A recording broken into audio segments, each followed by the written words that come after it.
Hello সবাইকে, শুভ নববর্ষ। আশা করি সবাই খুব ভালো আছো। তো চলো আজকে নতুন ব্লগে তোমাদের সকলকে নিয়ে এগোই। দেখতেই পাচ্ছ একটা লাল সাদা কম্বিনেশনে আমি রেডি হয়ে নিয়েছি। তো এই সাজটা খুবই আমাদের চেনা পরিচিত একটা বাঙালি সাজ।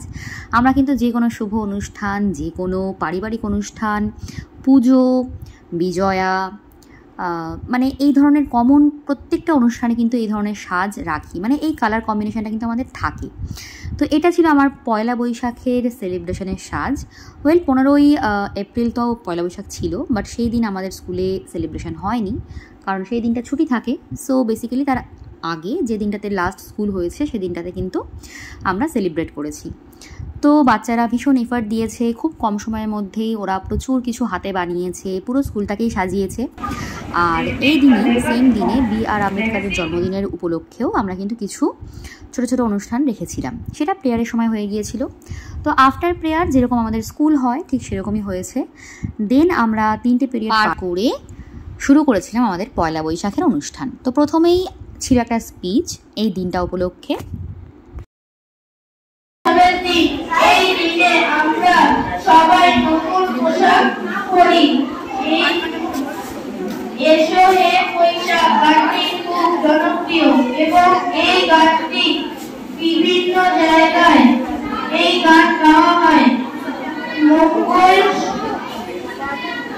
শোভাযাত্রা পয়লা বৈশাখের অন্যতম আকর্ষণ। দোকানদাররা এই দিনে বাংলা খাতা উৎসব পালন করে, নানা জায়গায় মেলা বসে ও সাংস্কৃতিক অনুষ্ঠান হয়। এই দিনটি নতুন বছরের নতুন আশা, আনন্দ ও স্বাস্থ্যের বার্তা বহন করে।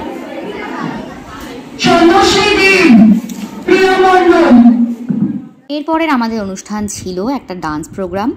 তো বাচ্চারা সবসময় দেখবে অনুষ্ঠান নিয়ে ভীষণ এক্সাইটেড থাকে। তো এটা আমাদের স্কুলের ক্ষেত্রে কেন, সব জায়গাতেই থাকে। আর ওরা কিন্তু খুব কম সময়ের মধ্যেই খুব সুন্দরভাবে প্রিপেয়ারও করে নেয় নিজেদেরকে। তো কপিরাইট ক্লেমের জন্য আমি গানগুলো এখানে আর অ্যাড করছি না, পুরো গানটাকে বা পুরো পারফরমেন্সটাকেও আমি দেখাচ্ছি না। এটা আলাদা করে ক্লিপ আমি দিয়ে দেবো, তোমরা ওখান থেকে দেখে নিও।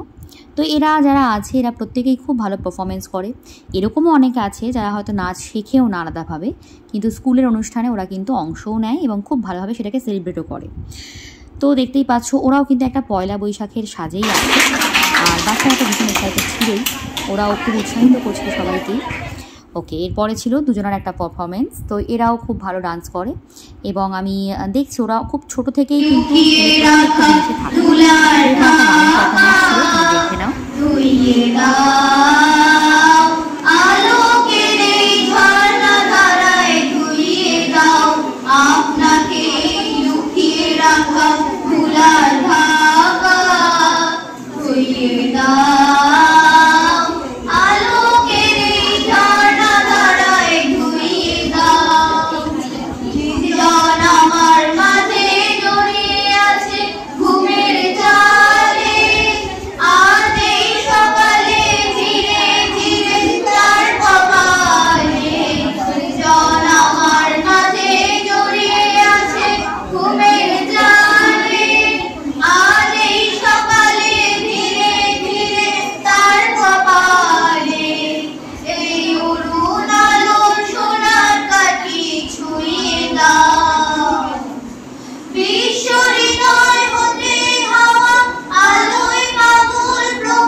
তো দেবস্মিতার গান তোমরা শুনলে, দেবস্মিতা ভীষণ ভালো গান করে, খুব ভালো মেয়েও, খুব মানে কথা শোনে, খুব বাধ্য একটা লক্ষ্মী মেয়ে।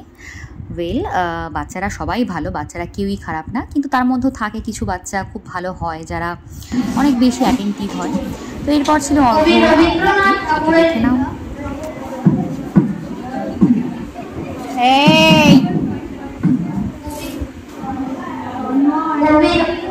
ঠাকুরের লেখা নববর্ষে নিশে অবসান প্রায় ওই পুরাতন বর্ষ হয় গত, আমি আজকে ধুলি তলে এই জীর্ণ করিলাম নত।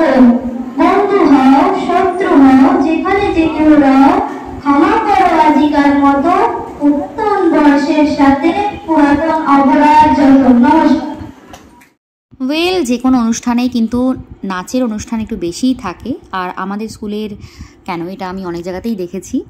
তো এখানে প্রচুর পারফর্মারও আছে, আর এরা হচ্ছে সব নতুন এবার ক্লাস 6-এ, মানে ডে সেকশনের সব বাচ্চা এরা। তো এরাও কিন্তু প্রত্যেকেই খুব কম সময়ের মধ্যেই নাচটা খুব ভালো তুলে নিয়েছিল। আমার ভীষণ ইচ্ছে করছে তোমাদেরকে দেখাই গানের সাথে, বাট এটা এখানে পসিবল না ব্লগের মধ্যে। ওয়েল, এরা ছিল একটু বড় ক্লাসের মেয়েরা, ঠিক আছে। তো প্রত্যেকেই ভালো, মানে কাকে বাদ দিয়ে কার কথা বলবো, প্রত্যেকেই খুব ভালো পারফরমেন্স করেছে।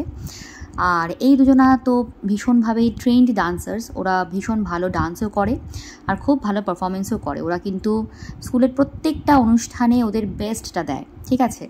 ইভেন ওরা প্রচণ্ড হেল্পফুলও অন্যান্য বাচ্চাদের ডান্স তোলাতে, এবং যত রকম হেল্প লাগে অ্যাজ আ সিনিয়র একটা স্কুলের, ওরা সব রকমভাবেই কিন্তু সাপোর্টিভও। তো এরপরে ছোটোদের আবারও একটা অনুষ্ঠান ছিল। আমরা চেষ্টা করেছি প্রত্যেকেই যতটা সম্ভব দিনটাকে একটু স্পেশালভাবে সেলিব্রেট করার। তো বাচ্চারাও ভীষণভাবে কোঅপারেট করেছে। আচ্ছা, ও হচ্ছে লিজা, ও ভীষণ ভালো ডান্স করে। ওকে আমরা এই সময়টাতে হয়তো কি বলবো, মানে বলেইছিলাম যে আরও একটা ডান্স করতে। ওর কিন্তু এটা প্রিপেয়ার ছিল না, কিন্তু ও তবুও সেটা করেছে।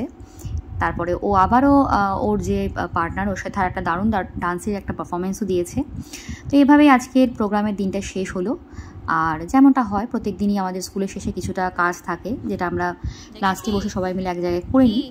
দেন আমি বাড়ি ফিরে গেছি, আর বাড়ি ফিরতেই এই যে আমার সাঙ্গ চলেও এসেছে দেখা করতে। তো এখন প্রচণ্ডই গরম পড়ে গেছে, কিছু করার নেই, খুব কষ্ট হয় ওদেরও বাইরে। তো এই আর কি, ওদেরকে নিয়েই থাকি যতটা টাইম পাই বাড়িতে আর কি। ওদেরকে ডাকতেও হয় না, ওরা চলে আসে আমি বাড়ি আসার সাথে সাথে। তো এই দিনকে বাড়ি এসে একটু ভাত খেয়ে নিলাম। ভাতের সাথে এখানে ছিল মোচা ঘন্ট, তাছাড়া ছিল পনিরের তরকারি। ওয়েল, যা হয় বাড়িতে এসেই আগে তাড়াতাড়ি করে মানে মেকআপ টেকআপ তুলে আগে খেতে বসে গেছি। সো প্রত্যেকবারই ভাবি যে এসে কিছু ফটো তুলবো, বাট সেটা আর হয় না আলটিমেটলি। তো এই দিনকে আবার বিকেলে পড়ানোও ছিল, সো সেখানেও যেতে হয়েছে। যেটা হয় মানে ব্যস্ততার মধ্যে কিছু করার থাকে না, সব কিছুই করতে হয়। তো এভাবেই চলছে। তো তোমরা কেমন আছো জানিও, আর নতুন বাংলার বছর সবাই ভালো কাটিও, অনেক সুস্থ থেকো, ভালো থেকো।